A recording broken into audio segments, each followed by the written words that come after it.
Hey parents, I'm so glad to be back with you after the holidays. Did you have a great Christmas season? It's so much fun. My name is Kay Thomas and I am the Hope Kids director. And often at the first part of the year, when it's a brand new year, January 1st, we sometimes make New Year's resolutions. Have you ever done that? This year I am going to lose weight. This year I am going to read my Bible more. This year I'm going to go to the gym every day. Whatever it is, and often those New Year's resolutions don't last. Or they last just a short while, but they don't produce true change in our lives. During the month of January, here at Hope Church, we're going to be going through a season of renewal, of revival. And I thought I would talk a little bit with you about what that could look like in your family. What does it look like to walk with Jesus, to have a spiritual walk? And so I thought I would start this first week by talking about what does it look like maybe to have time with Jesus.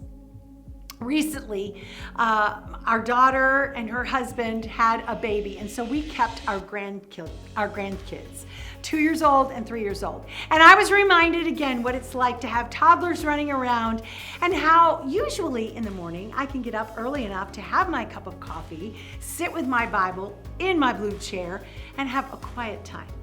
Well, there is no quiet time. I can't beat them up. They were up whenever they heard us, they were ready to go. And so I was just reminded what it's like to have that season in your life again, young kids. And so I know what it could be like. Some of you have older kids, elementary, and it's a little bit easier, but I just want to encourage you, what could it look like to have time with Jesus with your family? And the thing I would share with you is just to determine a time and keep it sacred. What do I mean by that? Well, maybe it's before bed.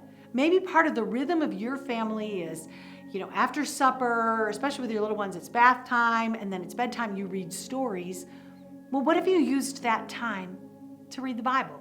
With your younger kids, the Jesus Storybook Bible. With your older kids, maybe you could help them do their God time cards. Those are the things that we hand out every single week at Hope Kids. They're a devotional, or they're available online. You can access them anytime.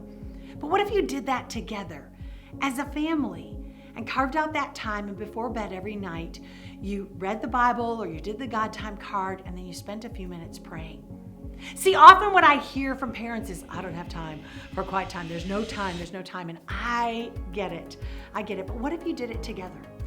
Because see, you might think, well, but it's just a kid's Bible story. It's just their devotional.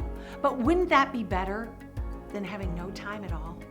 I think it would be. And often, I have to be honest with you, I learn some of the most important truths from God's Word when I'm preparing a lesson for kids. I know it might seem simple, but it's so profound in my life, and God uses that. He promises that His Word, nothing is going to come back meaningless or void.